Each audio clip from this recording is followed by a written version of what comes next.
there, this is Dara, Connolly, your fearless confidence coach who helps you speak up to be heard, kick fear to the curb, and be TEDx confident.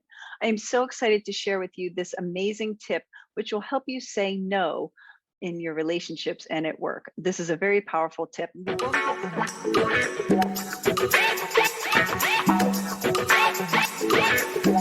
Before we get started, be sure you go ahead and hit that subscribe button and hit the bell so you can be notified when I publish new content on YouTube. And then head on over to Instagram and be sure to follow me there because I post different content.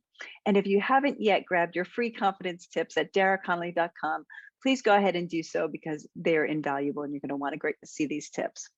Okay, I'm making this video for all of you who really have a hard time saying no. Maybe you fear the word no, you have a hard time with it. And stay till the end because this is going to blow your mind. And I really want to make sure all of you get this tip. So what happens is, why do we become afraid of the word no? And this can happen from probably something that happened in your childhood. Maybe you were around people who were a little bit rude, or you had strict parents that would maybe tell you to be polite, don't be disrespectful. They maybe misinterpreted the word no as being disrespectful. And so you wanted to be agreeable. You didn't want to have that confrontation, certainly from people you love. Other of us sometimes have a hard time with the word no because we worry if we don't agree with someone that they won't like us. Is this you? Or maybe you're just in general someone who avoids conflict. You're afraid of conflict. You don't like arguing.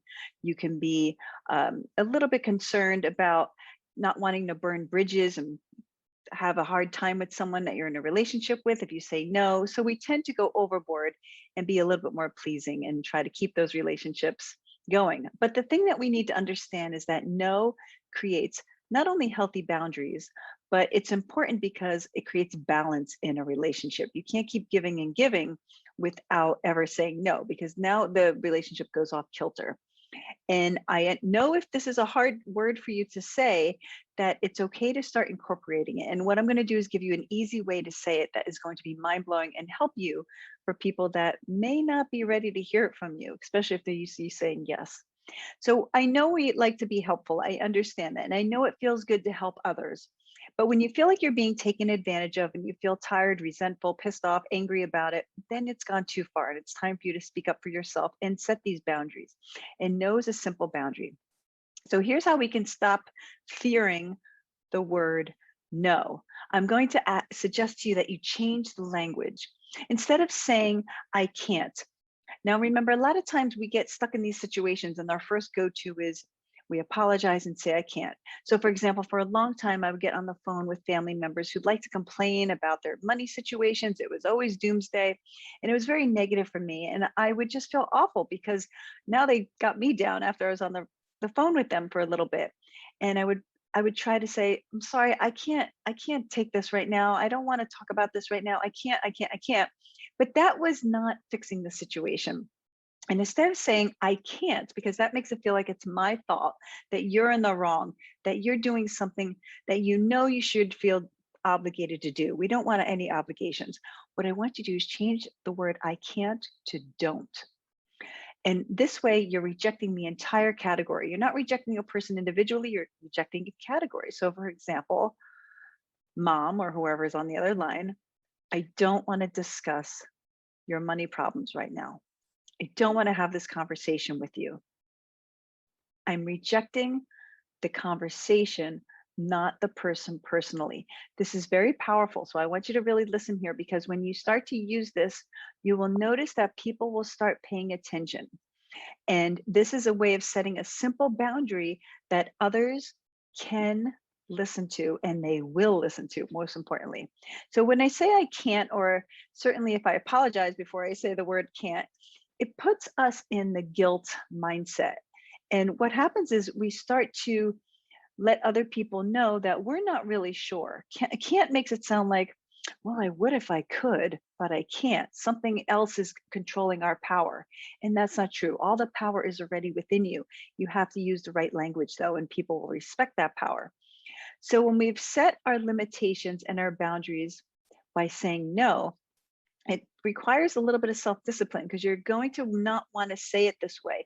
But when you do, you'll start to notice that the feedback loop in your brain will hear you saying, I don't do that, which signals to the other person, don't even bring this up with this person again because they don't do this. This is not their thing. And now you're taking back power and control in the relationship. So let me give you another example to make this very real for you. Let's say your friend is having a hard time and they ask you for some money. Hey, can I just borrow some money? I'm going through some hard times right now. I know I'll pay you back. Well, this puts us in an awkward spot for many reasons, as you can imagine. But instead of saying, I can't, or my partner won't let me, or I really want to, I can't, again, it puts the blame and the guilt on you, like something else is controlling your decision. But what if you, again, reject the category and say, I don't give money to friends. I don't let friends borrow money.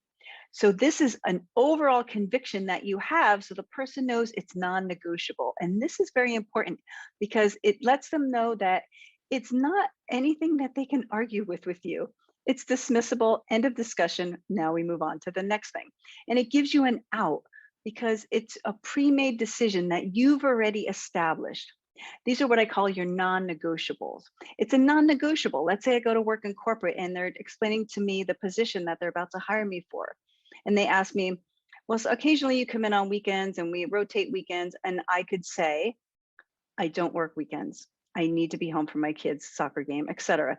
And that sets a preconceived notion, a non-negotiable that I have already established, which means don't even bother going there because it's not going to be open-ended. When we say I can't, it leaves the conversation open-ended and more likely for the other person to try to persuade you to turn that no into a yes. And for people who have a hard time saying no, this is important.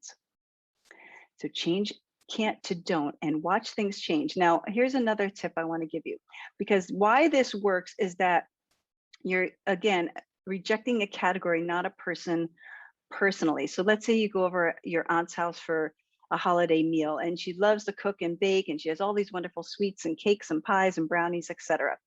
And I really love my aunt. I want to eat the food she makes. But if I say, I can't, I've cut out sugar, I can't do sugar right now. Again, she's going to be like, oh, come on, just a little bit. Please, I want you to taste this. Try this. I made this for you.